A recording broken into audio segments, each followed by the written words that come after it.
saber se é verdade ou mentira o que nós pregamos, se você vir aqui e obedecer. Por isso eu sempre digo que se você vir e obedecer e a sua vida não mudar, eu como a Bíblia, eu rasgo a Bíblia e vou servir o diabo, é isso mesmo. Porque a minha inteligência se recusa a aceitar, crer numa palavra que fica só no papel.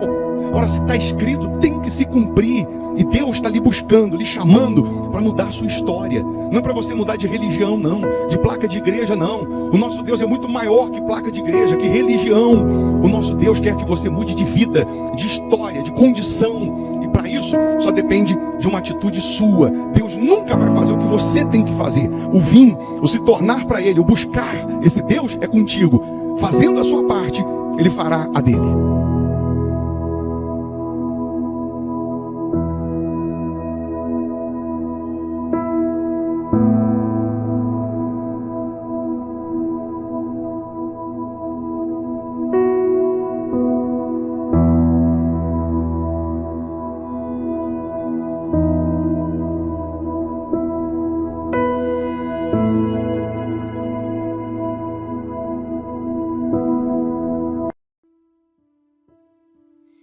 Bom dia, Deus abençoe a sua vida, a sua casa, a sua família.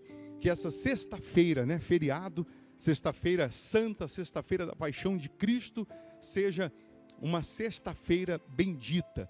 Uma sexta-feira para que você possa meditar, refletir sobre o que Jesus fez na cruz para nos salvar. Eu lhe convido para uma oração, é isso mesmo, para juntos unirmos a nossa fé em oração. Isso é independente de religião. Nosso Deus é muito maior que religião, que placa de igreja. O nosso Deus é poderoso para fazer mais do que pedimos ou pensamos. Mas antes mesmo dessa oração, prepara aí uma caneca com água ou um copo com água. Eu tenho aqui a minha preparado e vamos juntos consagrar essa água. Uma vez essa água energizada, ela vai simbolizar o poder de Deus. Ela vai simbolizar a luz de Deus. E onde chegar, chegará a saúde física, saúde espiritual. Você pode também escrever aqui o seu nome, o nome do familiar para a oração, ou qual é a área da sua vida que você está precisando de socorro, de ajuda. Você sabe que foi numa sexta-feira como essa que o Senhor Jesus cancelou o escrito de dívida. É o que está escrito lá no livro de Colossenses.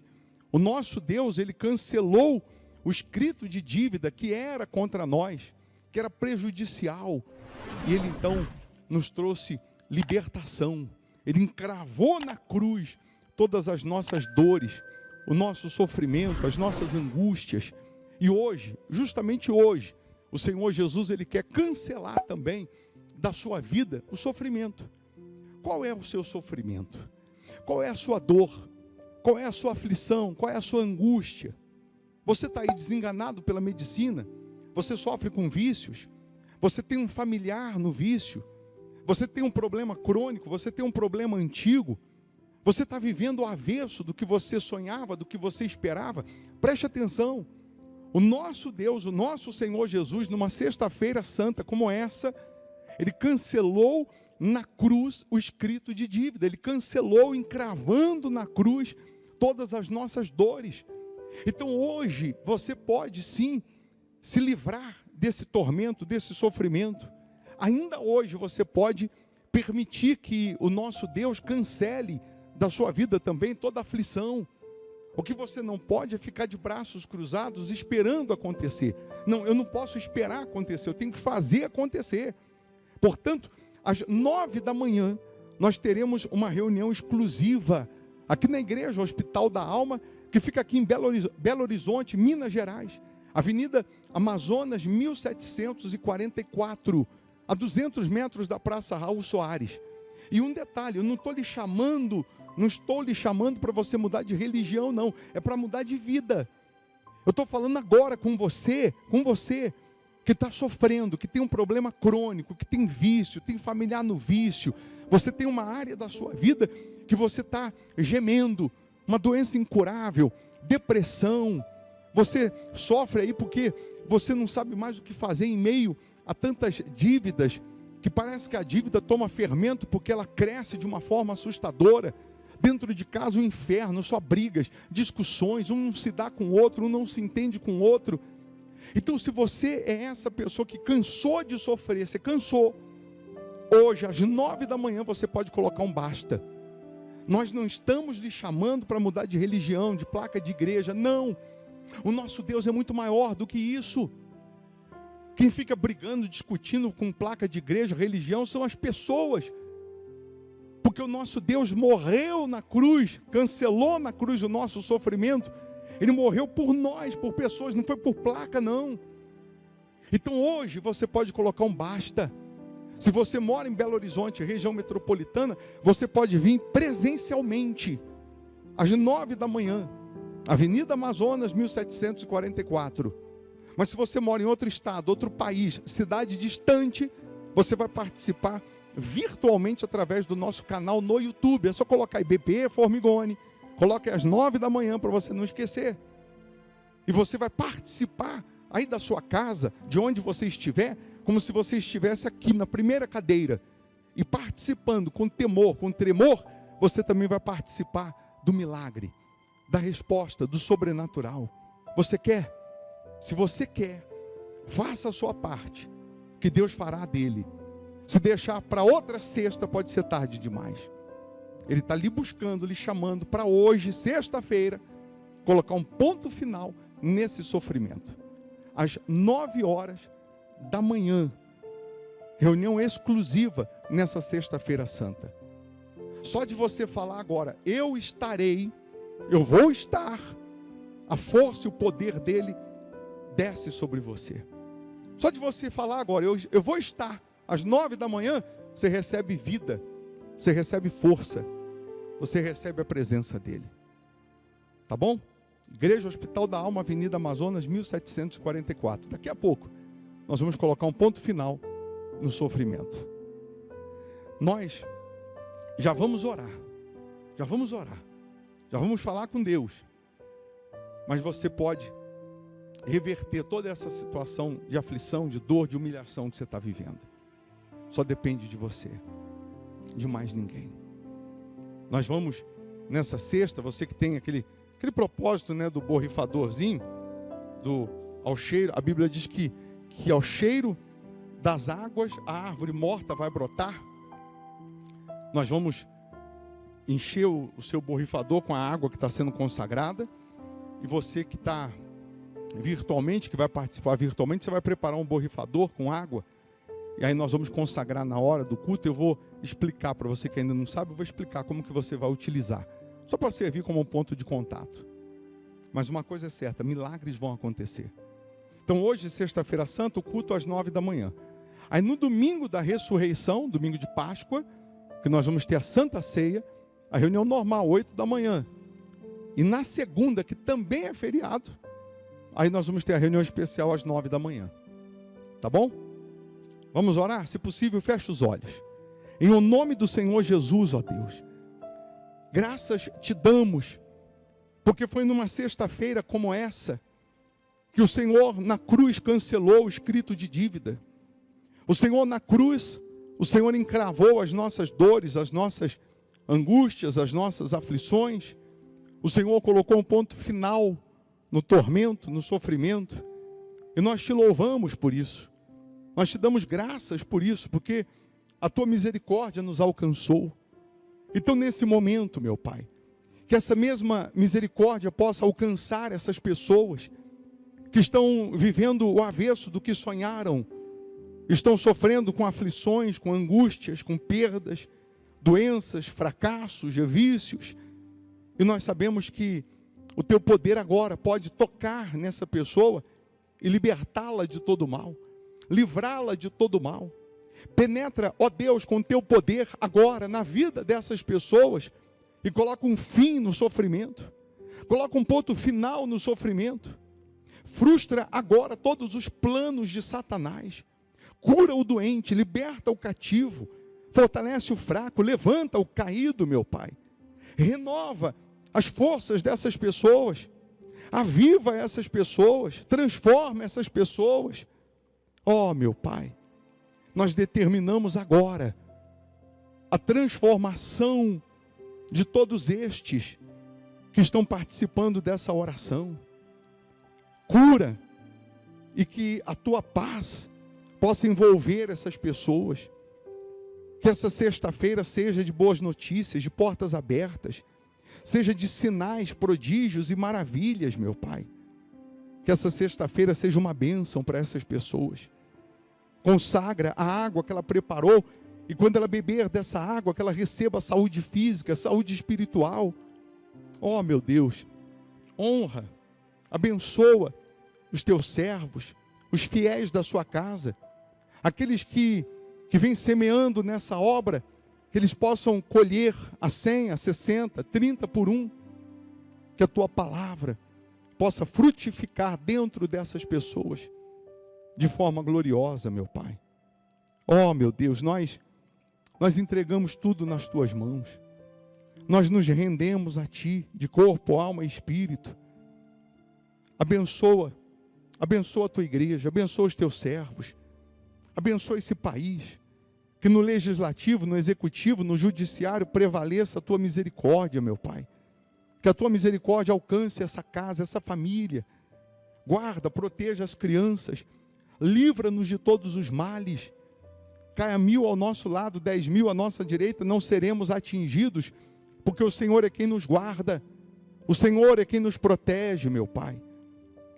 Abençoa os inscritos aqui no canal, abençoa todas as pessoas que incluíram aqui os nomes na oração, pois nós entregamos tudo nas tuas mãos, em o nome do Senhor Jesus.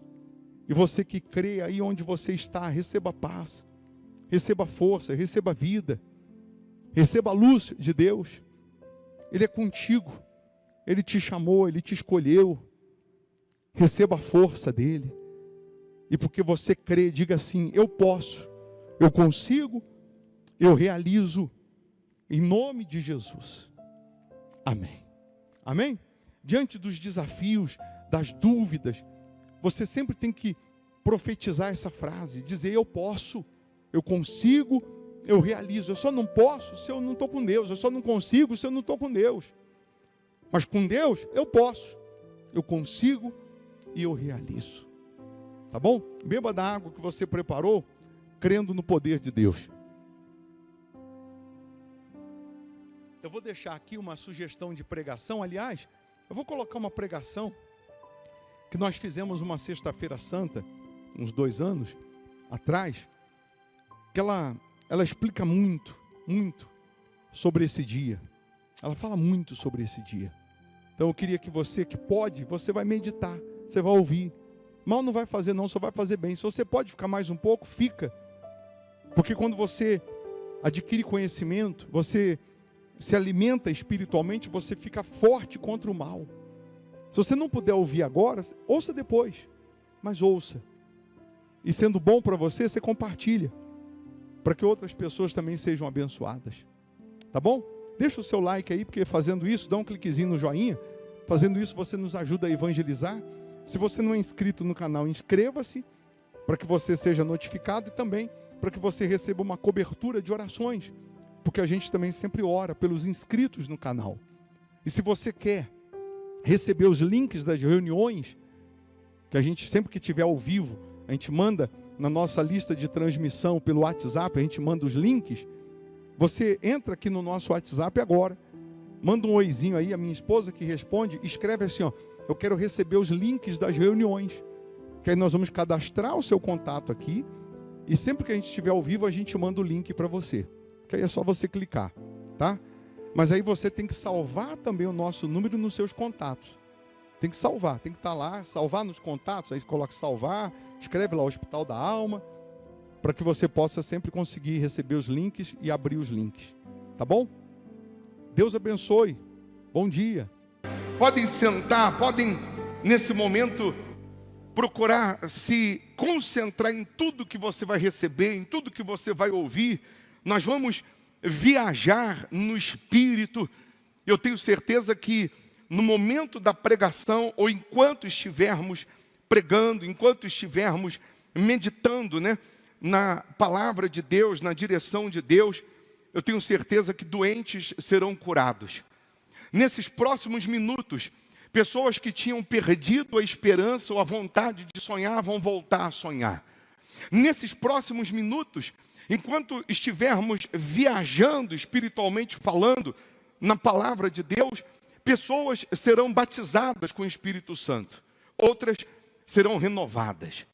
Pessoas que se encontravam caídas vão se levantar. Algumas que estavam com dores, com vícios, com problemas de mil, serão livres agora, libertas nesse momento. Porque o próprio Deus, ele disse: conhecereis a verdade, e a verdade vos libertará. A palavra de Deus, quando penetra na vida de uma pessoa, ela é como uma espada de dois gumes, que ela tem o poder de dividir, de cortar, de separar alma e espírito. Então, se a gente meditar no que está escrito em Lucas 22, no versículo 39 em diante, o título vai dizer Getsemane, que foi justamente aquele jardim que Jesus, aproximadamente alguns minutos ou horas, para ele ser levado como prisioneiro, e sabendo ele que ele seria crucificado, sabendo o Senhor Jesus da morte, da situação que ele viveria nos próximos minutos daqui desse jardim, ele expressa a sua agonia, ele expressa a sua dor. Parece que Jesus, o Cristo, para você entender, Jesus, você já sabe que é Deus encarnado no homem, o Cristo encarnado no homem, Jesus. Mas em alguns momentos nesse jardim parece que o Cristo, que é o próprio Deus, parece que sai um pouquinho do corpo Jesus, e o corpo do homem Jesus, ele sente o que vai se passar, o que vai acontecer. Porque Deus fez conosco, o ser humano, algo extraordinário. Deus, ele nos impediu de conhecer, de saber o futuro. Deus, ele ocultou do ser humano o dia e a hora que o ser humano vai morrer. Até porque se você soubesse, se soubéssemos o dia, a hora ou como nós fôssemos morrer, alguns já entrariam em agonia muito antes, ou em depressão muito antes, outros deixariam de sonhar ou de viver, sabendo que tal dia, tal hora ou tal ano, eles iriam então morrer. E Deus, ele ocultou isso do ser humano. Mas o Senhor Jesus, homem, que era Deus encarnado, sabia o que ia acontecer com o corpo humano. Sabia o que ia acontecer com ele sabia da sua missão. Aí aqui, no versículo 39, diz assim: e saindo, foi como costumava para o Monte das Oliveiras. Procure prestar muita atenção e não desviar sua atenção com outras coisas. Procure nesse momento não ficar escrevendo no WhatsApp. Procura nesse momento você se transportar para a igreja, como se você estivesse sentado aqui agora, e não desviasse a sua atenção por nada, porque é através dessa pregação, dessa palavra, que Deus vai operar o milagre. E é claro que o diabo, sabendo disso, ele vai tentar desviar a sua atenção. Ele vai tentar tirar você do que é espiritual. Aí diz: e saindo foi como costumava para o Monte das Oliveiras, e também os seus discípulos o seguiram. E quando chegou àquele lugar, disse-lhes: orai, para que não entreis em tentação. E apartou-se deles cerca de 1 tiro de pedra, e pondo-se de joelhos, orava, dizendo: Pai, se queres, passa de mim este cálice. Todavia, não se faça a minha vontade, mas a tua. E apareceu-lhe um anjo do céu que o fortalecia. E posto em agonia, orava mais intensamente. E o seu suor tornou-se como grandes gotas de sangue que corriam até o chão. E levantando-se da oração, veio para os seus discípulos e achou-os dormindo de tristeza. E disse-lhes: por que estáis dormindo? Levantai-vos e orai, para que não entreis em tentação. E aí, se você for olhar na sua Bíblia, o próximo título diz a prisão de Jesus, o outro título vai dizer a negação de Pedro, depois o outro título diz Jesus perante Pilatos, Jesus perante Herodes, e aí, enfim, Jesus crucificado. Depois o próximo título, a morte e o sepultamento de Jesus, no capítulo 24, a ressurreição de Jesus.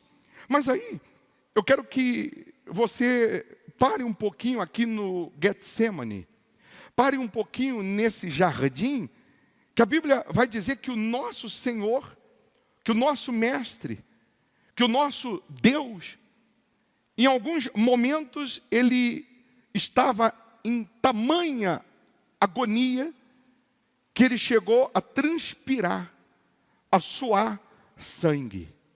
Se a gente voltar mais ou menos umas 12 horas antes do jardim, se a gente voltar um pouquinho antes desse momento no jardim do Getsemane, nós vamos nos encontrar com Jesus sentado à mesa, com os 12 discípulos, no que nós chamamos de a última ceia. E se você não sabe, para o judeu existem 3 altares que são muito pessoais, 3 altares que são muito, eu digo, pessoal e sagrado, que é a cama, é a mesa de jantar e o sofá da sua sala, que você só leva para esses lugares pessoas que são íntimas a você. E aí, horas antes do Getsemane, Jesus está nessa última ceia, sentado com os 12 discípulos à mesa, e justamente nesse dia, contrário do que acontecia das outras vezes, Jesus está calado. Jesus esse dia está quieto.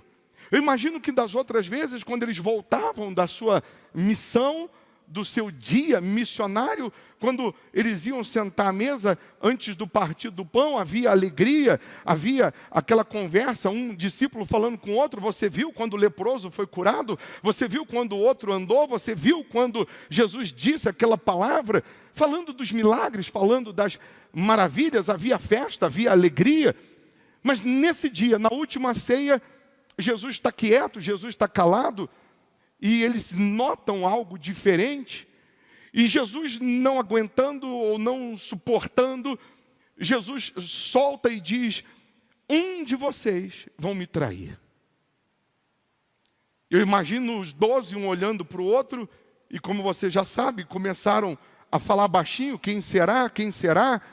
E Jesus, ele não aguentando ainda, e diz: aquele a quem eu der esse pedaço de pão vai me trair. Eu me imagino sentado à mesa com os 12, e se Jesus acabou de dizer: aquele que ele der o pedaço de pão vai trair, ou vai traí-lo. Se Jesus vem com um pedaço de pão na minha direção, eu digo: eu não quero esse pão. Livra de mim esse pão. Longe de mim. Você pegaria o pão? Jesus acabou de dizer que quem ele desse aquele pão iria traí-lo. Mas quando ele entrega para Judas, Judas recebe aquele pão. Só tem uma explicação para que Judas receba aquele pão na frente dos discípulos, e Jesus acabou de falar que quem ele entregasse o pão iria traí-lo. Judas estava de corpo presente, mas de espírito ausente. O que acontece também na igreja? Pessoas estão às vezes dentro da igreja, corpo presente, mas a cabeça, o espírito está em outro lugar. Pessoas que quando termina o culto, termina a reunião, se você perguntar o que foi pregado, o que foi falado, ela não sabe, porque ela esteve de corpo presente, mas de espírito ausente. Pessoas que estão nesse momento acompanhando a reunião, estão acompanhando o culto, estão ouvindo, mas espiritualmente estão longe, porque estão pensando em dívidas, estão pensando em outras coisas, estão questionando, argumentando, estão longe daquilo que chamamos o espiritual. Ela está de corpo presente, mas de espírito ausente. E aí, Jesus, então, nesse dia, contrário do que acontece nos outros, quando Jesus divide o pão, quando eles ceiam, comem o pão, eu imagino que esse dia meio que o pão desceu meio atravessado, a conversa não estava muito boa, Jesus chama eles para cantar um hino. Nem sabia eu que Jesus cantava. Mas nesse dia Jesus cantou um hino e ficamos um pouco revoltados porque ninguém escreveu o hino. Tem tantos hinos, né? Tem o cântico de Moisés, o cântico de Ana, tem os hinos de Asaf, Davi, mas esse hino da Santa Ceia não existe. Não tem. Ninguém deixou escrito. Mas aí nós vamos entender qual é o hino. Porque depois desse hino, eu imagino os discípulos falando para Jesus, podemos ir descansar, podemos ir dormir. E Jesus chama para fazer uma oração. E terminada a oração, Jesus chama os 12 para ir com ele no Getsemane, no Monte das Oliveiras, para orar. Jesus faz um convite a eles. Vocês podem ir comigo? Jesus está quieto, está calado, porque ele sabia o que estava por vir. E a Bíblia vai dizer que os 12 saem com Jesus em direção ao Monte das Oliveiras, ao Getsemane. Mas só chegam lá 3. Os 3, Tiago, Pedro e João, no meio do caminho. Parece que a gente consegue ver Pedro dando... parece que a gente consegue ver Judas dando um perdido e saindo para fechar a sua negociata de vender Jesus para os fariseus da época. Outros dos 12, porque já sabiam e ouviam um murmurinho, pessoas falando que Jesus estava para ser preso, soldados já estavam se armando para pegá-lo naquela madrugada, e aí eles foram meio que dispersando, e mais uma vez só chega com Jesus no Getsemane, aqueles 3, Jesus tinha 12, mas 3 eram especiais. Você vê que Pedro, Tiago e João foram os 3 que viram Jesus, também no Monte da Transfiguração. Pedro, Tiago e João foram os 3 que entraram com Jesus na casa de Jairo, na hora, no quarto, para ressuscitar a filha de Jairo, que tinha morrido. Pedro, Tiago e João, Jesus nos ensina que você pode ter muitos que te seguem, mas só na hora da dor, na hora da aflição, você tem sempre aqueles poucos, ou aqueles que você conta nos dedos de uma mão, que realmente estão do teu lado na hora da dor, na hora da aflição. E aí Jesus chega para esses 3 e diz para eles, para orar com ele. Só que esses 3 discípulos, como também os demais, teve uma vez que eles pediram para Jesus o seguinte: mestre, ensina-nos a orar, porque os discípulos de João, o Batista, eles sabem orar, e nós não sabemos. E Jesus fala para os discípulos o seguinte: enquanto eu estou com vocês, vocês não precisam orar, porque eu sou a oração encarnada. Mas já que vocês querem, Jesus ensinou para eles a oração do Pai Nosso. E se você for pegar a oração do Pai Nosso, na oração do Pai Nosso tem as 3 coisas que o ser humano realmente ele precisa, que é o pão, é o perdão e o livramento. Mas se você pega a oração do Pai Nosso, e você faz a oração do Pai Nosso que estás no céu, santificado seja o teu nome, venha a nós o teu reino, seja feita a tua vontade, enfim, assim na terra como no céu, o pão nosso de cada dia nos dai hoje, ela vai demorar 1 minuto. Ela não passa de 60 segundos. Essa era a oração que eles sabiam fazer. E Jesus disse: ora comigo, ora para que não entreis em tentação. E Jesus deixa os 3 aqui orando, e Jesus se afasta, porque a Bíblia vai dizer que Jesus está em agonia. Jesus está triste, está calado. Jesus, o homem, não o Cristo encarnado, estou dizendo Jesus, o homem, está triste, está em agonia, ele se afasta, e ele também vai orar.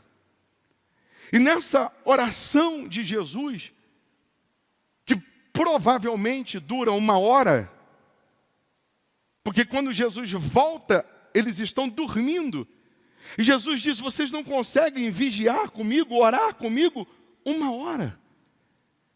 Eu queria que vocês orassem comigo 1 hora e vocês oram 1 minuto.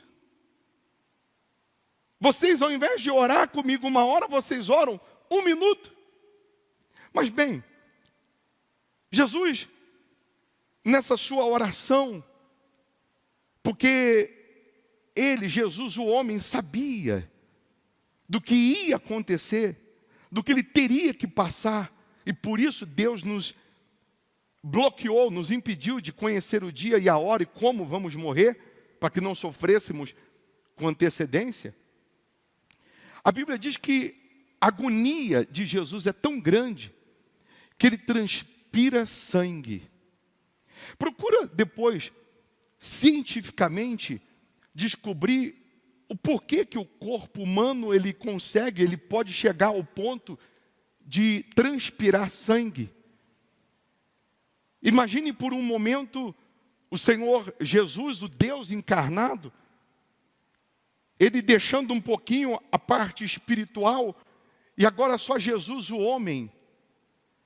E Jesus o homem, imaginando e pensando o que ele vai ter que passar nas próximas horas, o que ele vai ter que viver nas próximas horas, e é meio que como o corpo dele fosse ficando desesperado em saber a dor, o sofrimento, as angústias que ele teria que passar, e esse corpo em agonia, é o que acontece para transpirar o sangue. Há uma descarga de adrenalina que o coração começa a bombear sangue mais do que o normal, e num ser humano natural, normal, ele pode dar uma parada cardíaca, mas Jesus estava proibido de morrer de parada cardíaca, ou então ele poderia ter um AVC, estourar uma veia no cérebro, e ele também morrer por conta da oxigenação do sangue fora do normal, mas Jesus também não podia morrer de AVC, era morte de cruz, é o que já estava determinado pelo Pai.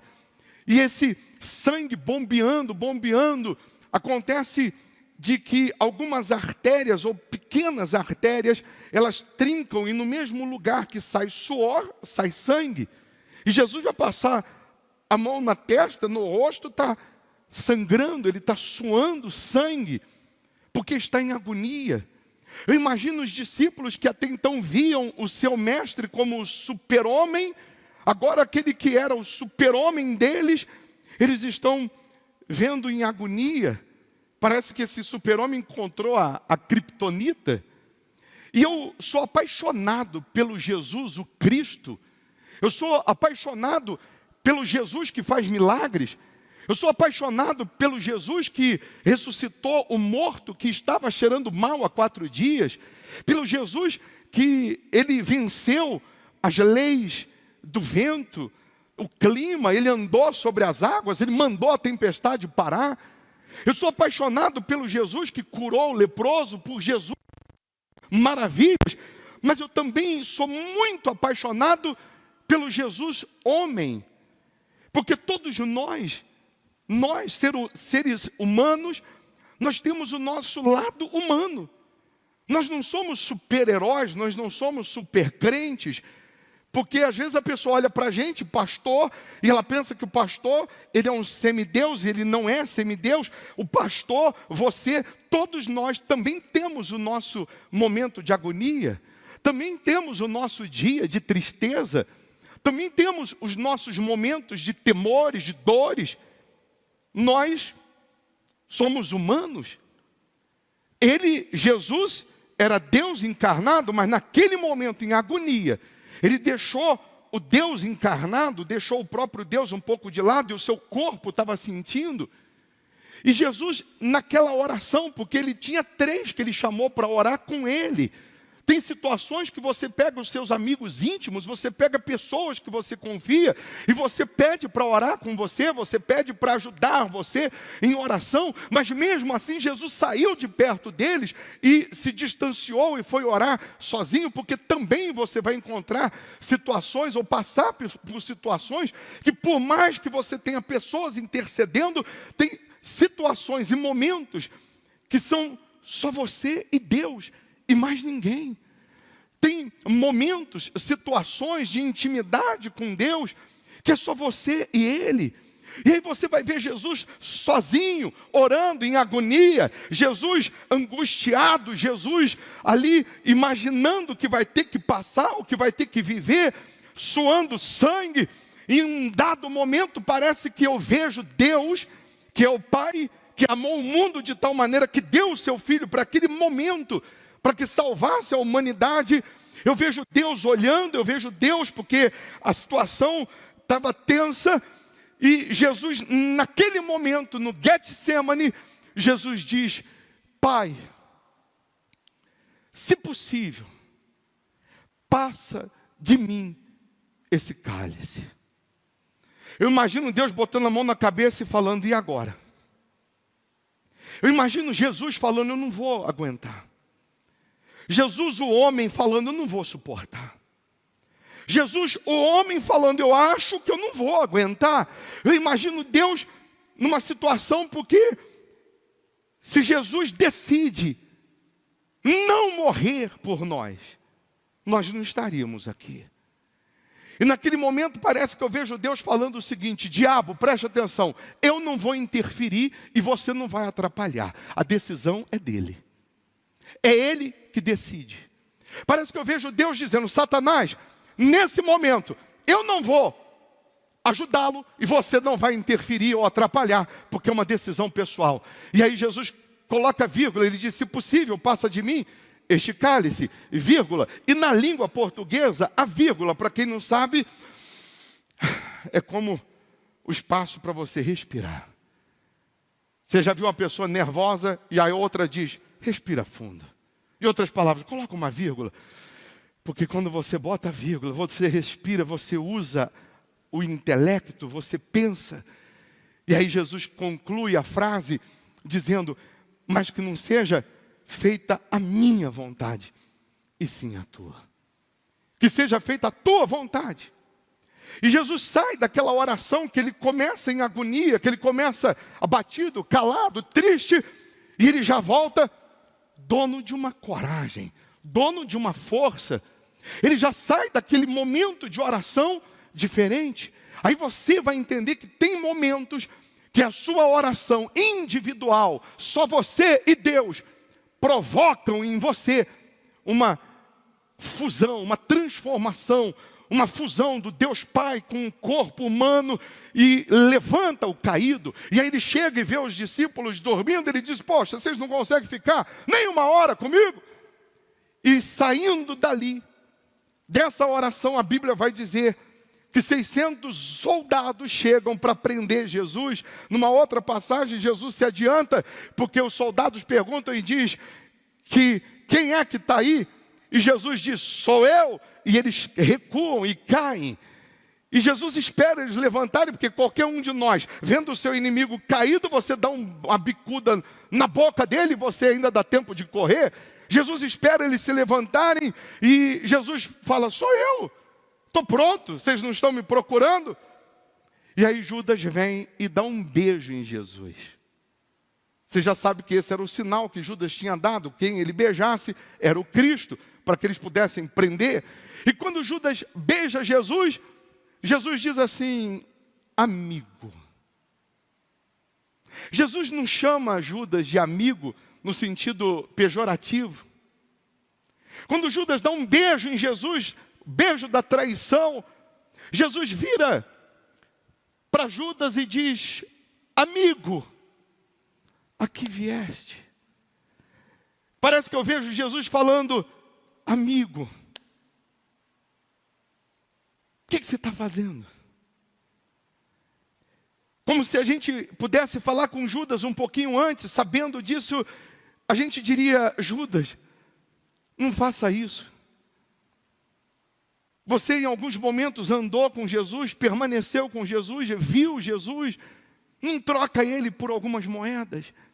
Mas eu vejo Jesus falando para Judas: amigo, não no sentido pejorativo, eu vejo Jesus falando assim: amigo, Judas, eu não vou te julgar por esse ato. Eu não vou te jogar fora por esse ato. Eu não sou como os homens que você faz 99 coisas boas e você é um anjo, e uma coisa ruim que você faz, você é tido como demônio. Eu não sou como os homens. Não é porque você, Judas, cometeu esse ato de trair-me que você não é meu amigo. Jesus disse amigo para aquele que o traiu. De repente você agora estava em alguns momentos da sua vida pensando que você tinha traído, negado Jesus, como Pedro também o negou, e que Jesus não te dava mais chance, que Jesus não tinha mais salvação para você, e Jesus está falando, amigo, eu não vou te julgar por esse ato, eu não vou te condenar por isso. Você ainda é o meu amigo, eu ainda vim para morrer, para te salvar, não para te condenar. Jesus vai ser o nosso juiz, mas Ele ainda é o nosso advogado. Entenda isso, por favor. Mas Judas, você sabe que ele sai dali e vai se suicidar, se precipita no penhasco, as suas entranhas se derramam. Jesus, antes de sair para se suicidar, ele devolve as moedas para os fariseus, ele joga as moedas lá no templo e ele vai se matar. E aí você vai entender o que foi feito também com essas moedas. Mas aí, o Senhor Jesus, ele é levado preso na madrugada.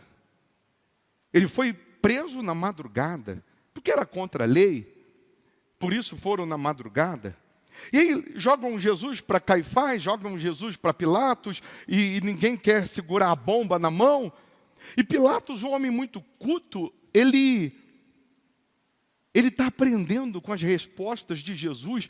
Pilatos já ouvia falar de Jesus, e Pilatos fica meio que maravilhado com as respostas de Jesus, e parece que ele quer aprender mais com Jesus, porque cada resposta de Jesus, Pilatos está aprendendo, e na advocacia não é a verdade que prevalece, a retórica é o que tem mais argumentos que prevalece, não é nem a verdade. E aí Pilatos, naquela situação, naquela noite, ele vai para casa perturbado, preocupado, porque ele não encontra um meio para livrar Jesus, ele não encontra uma maneira de livrar Jesus, e Pilatos, ele permite que os soldados deem uma surra em Jesus, antes da crucificação, ainda não foi decidido a crucificação. E aí você vai entender a dor e a agonia de Jesus no Getsemane. Porque a maior vergonha para um judeu era se despir, e Jesus ficou seminu.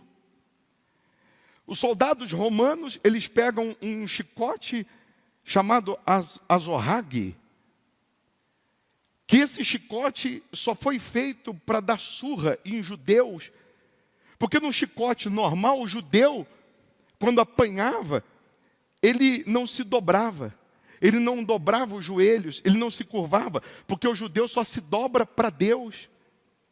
E aí eles fizeram um chicote chamado azorrague, que tem 7 cordas, e na ponta ia pedaços de ferro ou de osso de carneiro, e cada chibatada valia por 7. E aí tem a história entre os soldados romanos da 11ª chibatada, a teoria da 11ª, porque na 10ª chibatada o judeu podia aguentar de pé até a 10ª, porque na 10ª é como se ele já tivesse tomado 70 chibatadas, o corpo já não aguenta de dor, começa a tremer e os joelhos caem, se dobram. Aí vinha a 11ª, que pegava na cara, pegava em qualquer lugar. E o nosso Senhor Jesus vai agora sofrer com a azorrague. Só que Paulo disse que o nosso Jesus levou 40 chibatadas menos uma.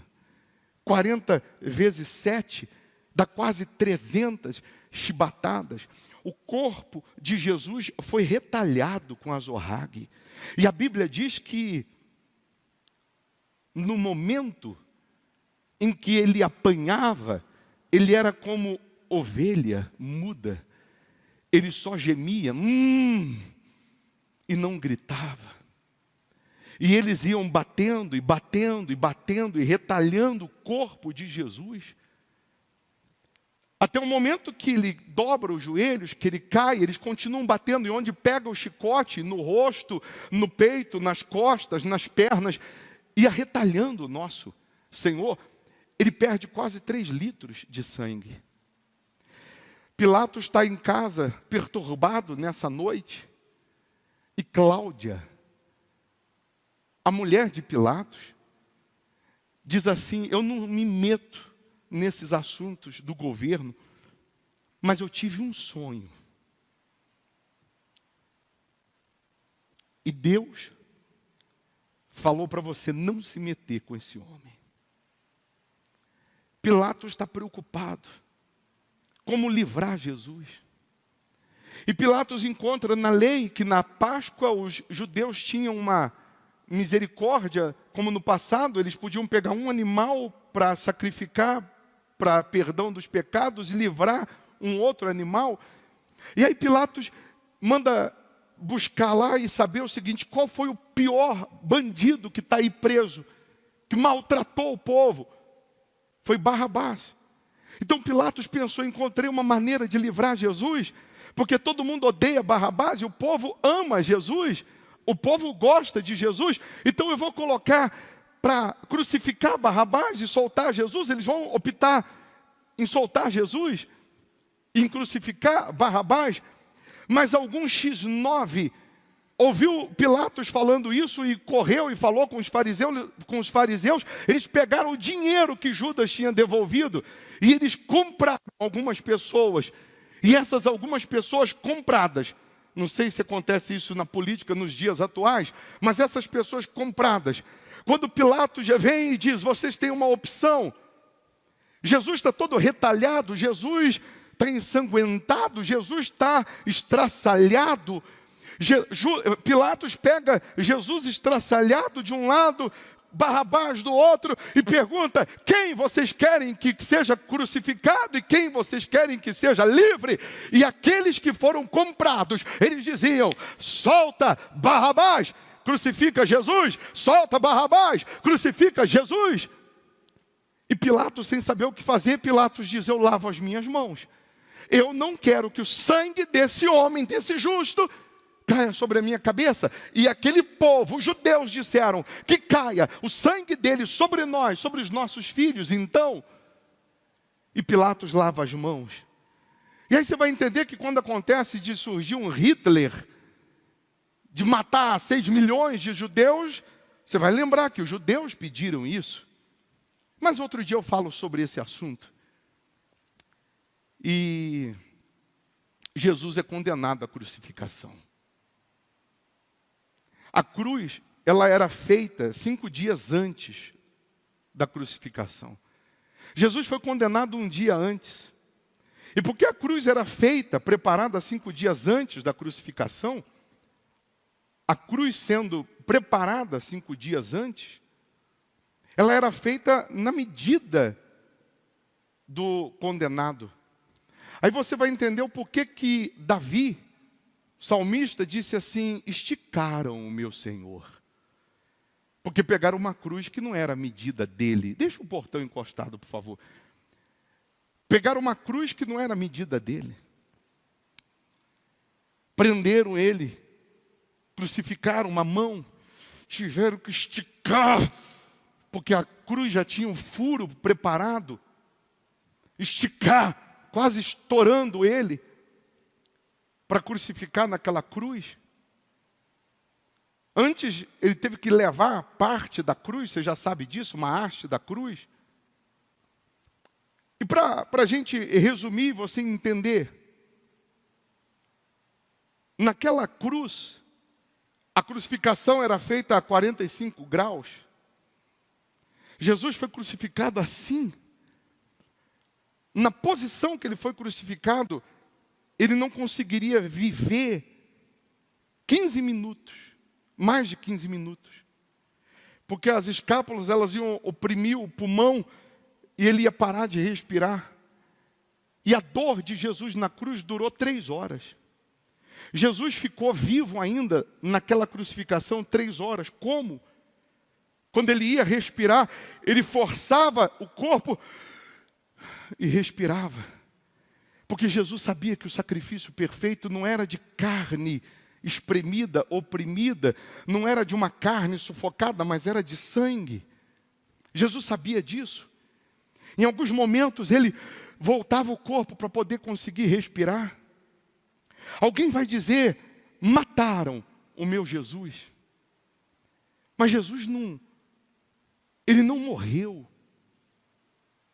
A morte não chegou até ele.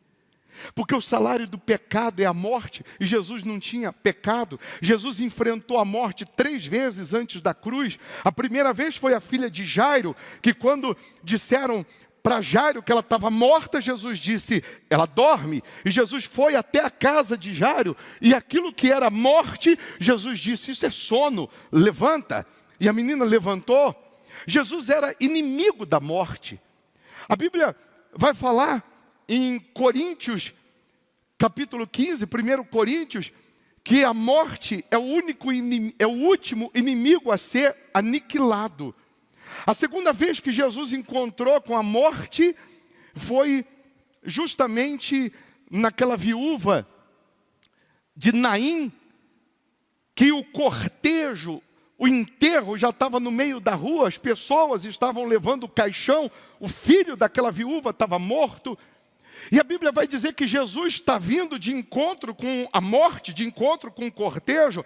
Eu imagino as pessoas que estão na caravana da vida com Jesus, indo de encontro com a morte, saindo, abrindo espaço para o cortejo passar. Você sabe que num funeral, até o sinal, o trânsito para que o funeral passe. Mas Jesus foi e parou na frente do caixão.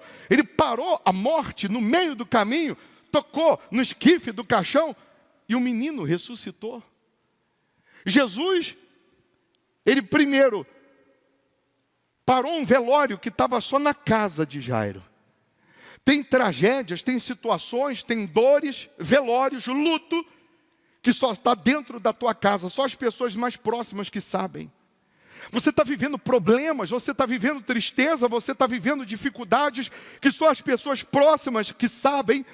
E Jesus pode hoje parar esse velório. Jesus pode hoje ressuscitar o que está morto e voltar você a viver, a sonhar, a ter alegria, a ter paz, a ter felicidade dentro da tua casa. Em algum momento também existem aquelas pessoas que a má notícia, que a morte, o sofrimento já espalhou pela cidade. A cidade já está sabendo da tragédia, já está sabendo do que aconteceu, mas Jesus parou a morte no meio do caminho e venceu a morte. Se no teu caso, o teu problema já veio à tona, todo mundo já sabe, Jesus, ele para esse problema, Jesus, ele para a sua morte, o seu luto, o seu sofrimento, e na frente de todos também ele ressuscita o que está morto, ele cura, ele liberta, ele transforma. E a terceira vez que Jesus se depara com a morte foi quando Lázaro estava morto e enterrado há 4 dias, cheirando mal, e ele disse: tirai a pedra. Mas Senhor, já cheira mal, tira a pedra. E quando tiram a pedra, Jesus em nenhum momento trata Lázaro como morto. Jesus disse: Lázaro, vem para fora. E o morto, há 4 dias, podre, cheirando mal, se recompõe as células e ele sai daquele túmulo. Jesus 3 vezes se deparou com a morte. 3 vezes Jesus vence a morte. Agora Jesus está numa cruz e do lado dele tem 2 ladrões, um de cada lado.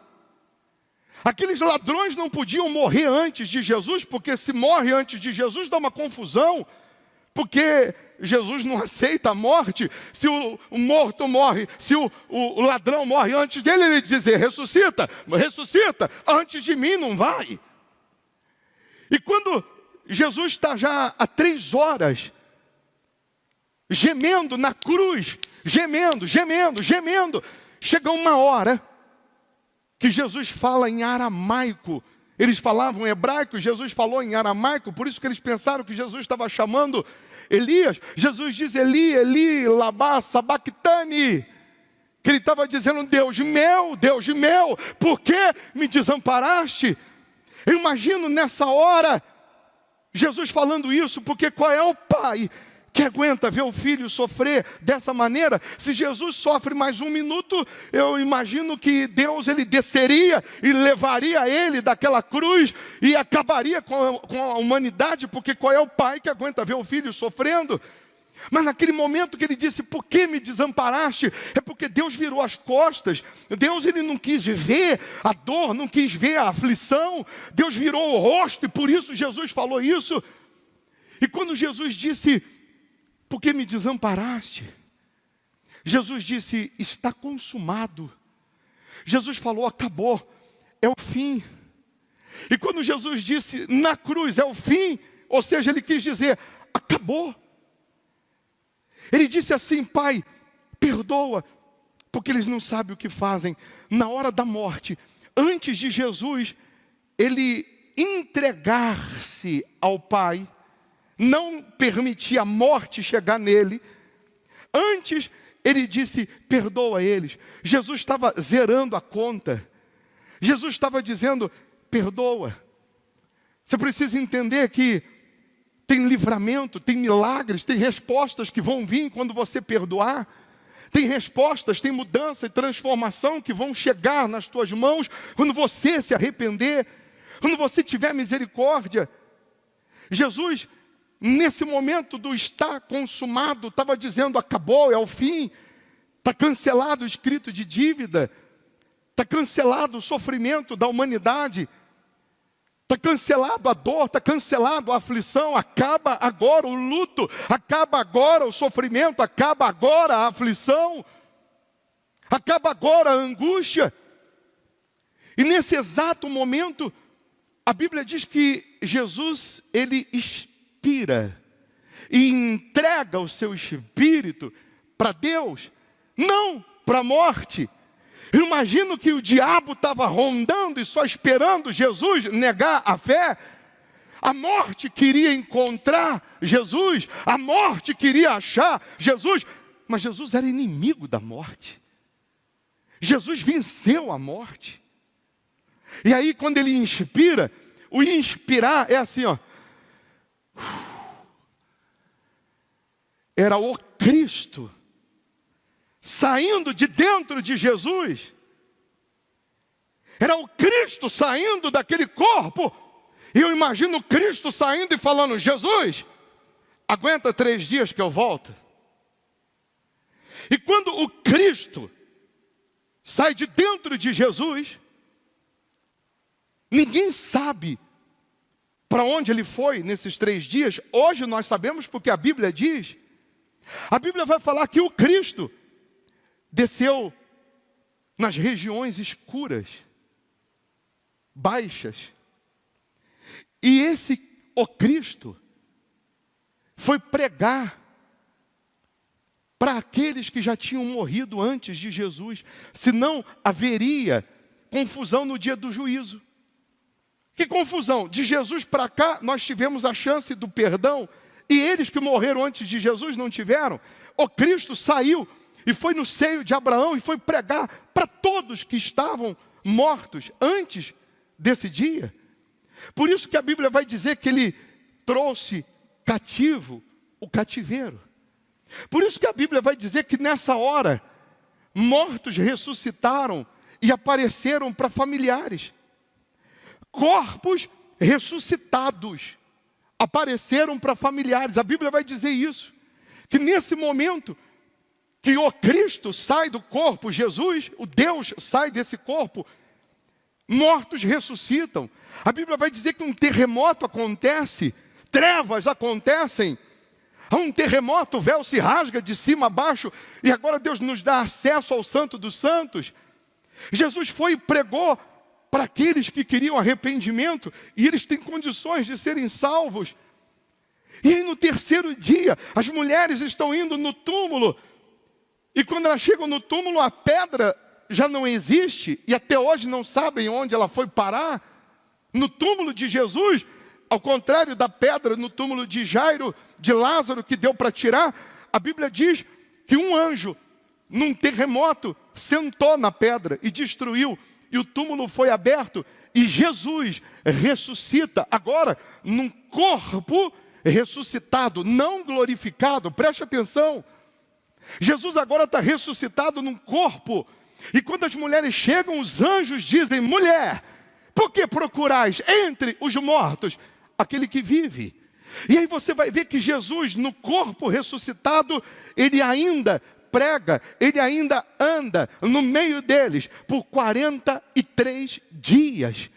Jesus, num corpo ressuscitado, não glorificado, mas ressuscitado, Jesus come peixe. Jesus fala para os discípulos que estavam pescando, depois dele ressuscitado: cadê o peixe? Quando eles voltam, está lá Jesus com peixe na brasa.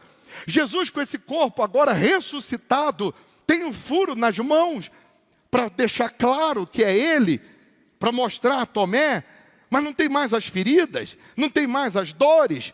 Ontem ele estava retalhado, hoje ele está ressuscitado.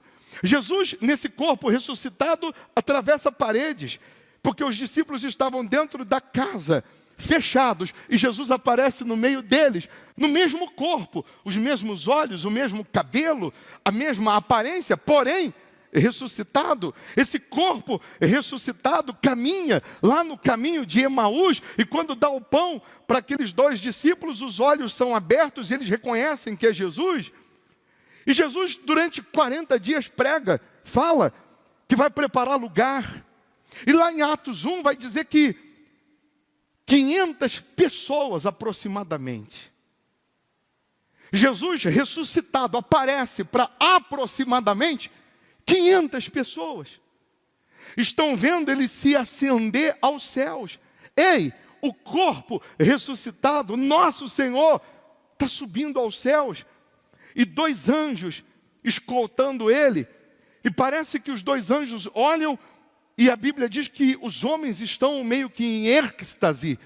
E eles voltam e batem no ombro desses homens e diz: varões galileus, por que estáis olhando para o céu? Esse mesmo Jesus que hoje é assunto aos céus, ele vai voltar. Da mesma forma que ele está subindo, ele vai voltar. Permaneça em Jerusalém, permaneça na fé, permaneça com ele. E esses anjos sobem com ele. Você vai entender como a palavra de Deus é perfeita, extraordinária. Deus está nos dando uma aula enquanto nós estamos falando, milagres estão acontecendo, mortos estão ressuscitando nesse momento, espiritualmente falando. Nesse momento, doentes estão sendo curados. Nesse momento, pessoas estão sendo salvas. Nesse momento, o poder dele está chegando até você. E a Bíblia vai dizer que Jesus, agora ascendendo aos céus, Salmos 24, o salmista vai dizer que Jesus, quando ele chega nos portões celestiais, porque os anjos não são onipresentes, eles não estão em todos os lugares ao mesmo tempo. Os anjos que guardavam esses portões, ou guardam esses portões, não reconhecem Jesus, porque ele subiu aos céus num corpo ressuscitado. Corpo ressuscitado, não glorificado. E quando ele chega nos portões eternos, esses anjos não sabem quem é, não conhecem, não reconhecem. Até porque esses anjos, eles ficam na sua posição desde a eternidade passada. Tem aqueles que guardam o jardim, tem aqueles que ficam cantando santo, santo, santo é o Senhor acima do trono. Está lá em Isaías sobre isso. E lá em Salmos 24 diz que esses anjos que escoltam Jesus, porque os outros que estão lá não reconhecem, esses anjos, eles dizem: abre os portões eternos para que entre o Rei da Glória. E os anjos que estão lá dentro dizem: quem é esse Rei da Glória? E os que estão escoltando Jesus dizem: esse é o Rei da Glória, o Senhor das batalhas, poderoso nas batalhas. E os portões abrem, e Jesus vai preparar lugar para a gente. Jesus,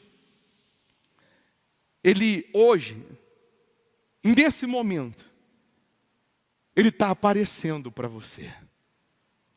Ele está aparecendo como ele apareceu ressuscitado para 500 pessoas. Quem sabe agora, nesse momento, nessa reunião especial, ele está aparecendo para você. Ele está ressuscitando você, Lázaro, que já estava cheirando mal. Ele está voltando, fazendo você voltar a sonhar, você que já tinha perdido os sonhos. Eu disse outro dia que um homem morre não é quando a morte chega, mas é quando o sonho acaba. Porque quando uma pessoa para de sonhar, ela para de viver. Se o meu sonho é chegar naquele teclado, eu posso não chegar no teclado, mas porque o meu sonho é chegar lá, eu já saio do meu lugar. Eu já saio desse lugar, eu não fico parado. Então o homem, ele morre, não é quando a morte chega, e sim quando o sonho acaba. Mas o que eu entendo hoje, nessa pregação, é que Jesus preparou esse momento para aparecer para você que estava com a sua vida sendo um velório, para aparecer para você que os sonhos tinham acabado.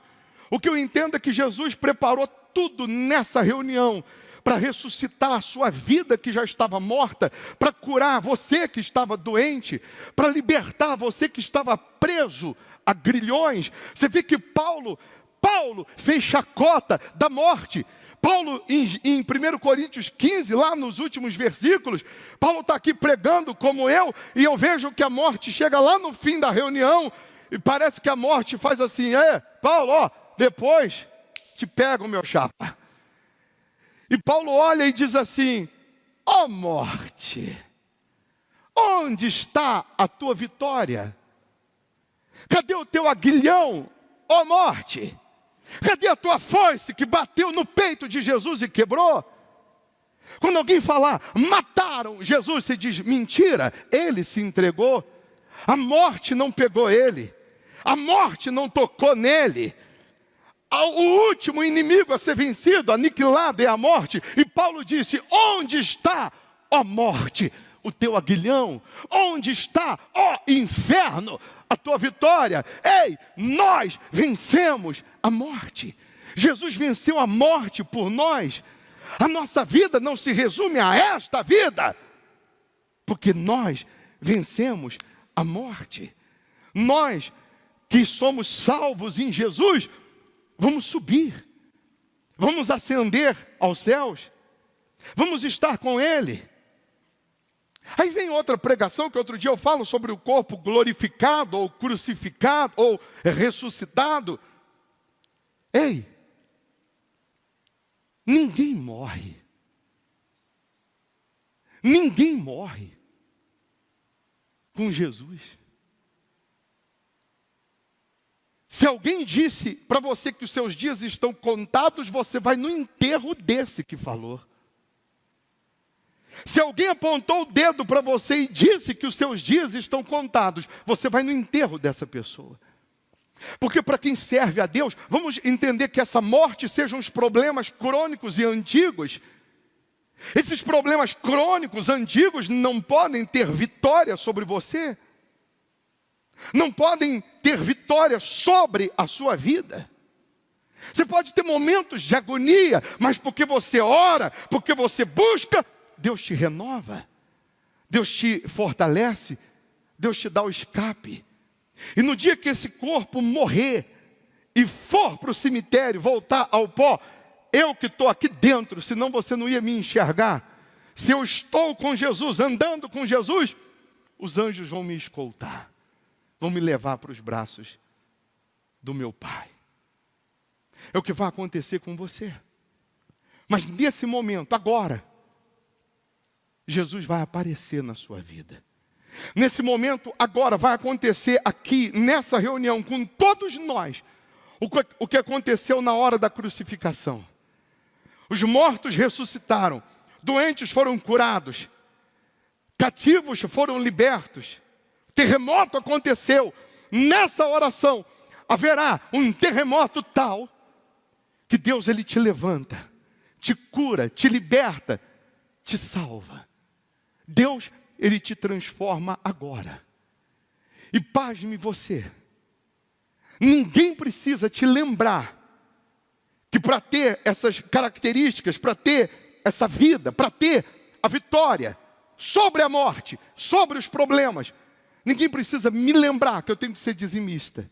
Ninguém precisa me lembrar que eu tenho que ser fiel a Deus. Ninguém precisa me lembrar que existem situações, momentos, que você vai ter que sacrificar a sua carne. Você vai sacrificar o seu ego, você vai sacrificar o seu eu, você vai sacrificar a sua vontade para fazer a de Deus. Que não seja feita a minha vontade, mas sim a tua, Senhor. E tem momentos na minha vida e na tua, que o próprio Deus nos chama para fazer sacrifício no altar de oferta. Tem situações que você vivemos, que o próprio Deus nos toca e diz, vem e sacrifica. Vem e fica na minha dependência. Vem, porque eu não te desamparo. E é nessa hora que você tem que ser sensível à voz de Deus. É nessa hora que você tem que entender que o diabo anda te rondando, te cercando para que você seja infiel. O diabo anda te cercando, te rondando para que você saia do contexto reino de Deus, para que você saia da mesa, do altar de Deus. Mas se você colocou ou coloca agora a sua vida no altar, se você decide agora se entregar, se você decide se render, nesse momento há uma ressurreição, nesse momento acontece um terremoto. No momento que eu estou pregando, milagres estão acontecendo. Diferente de você estar esperando a oração, o milagre já está acontecendo. O sobrenatural já está acontecendo. Há uma ebulição dentro do teu peito, no teu ser. Deus, Ele está fazendo de alguns Lázaros que estavam já com o corpo em putrefação, já está restaurando a fé, restaurando a força, restaurando a confiança. E algumas pessoas que estavam dormindo, como a filha de Jairo, parecendo morta, Jesus está acordando, chacoalhando. Outras que estavam no meio do caminho para serem enterradas, Jesus está parando o enterro e está dizendo, levanta. Jesus preparou essa reunião para dizer a você, eu sou a caravana da vida e entro na tua história. E a morte some, desaparece.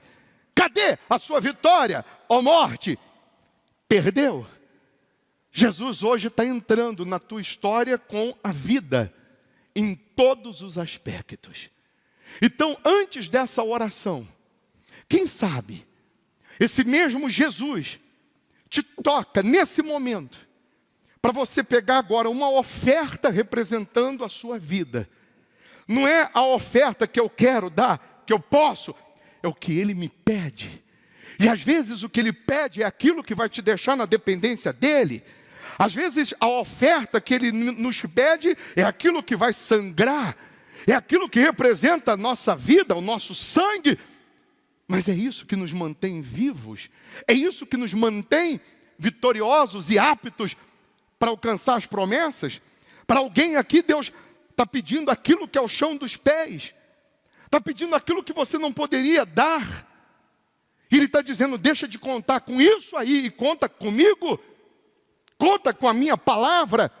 Para uma pessoa pode ser 1.000 ou mais, 10.000 ou mais, 100.000 ou mais. Para uma outra pode ser R$100, R$50, R$20. Mas tem que ser aquilo que é o teu sangue.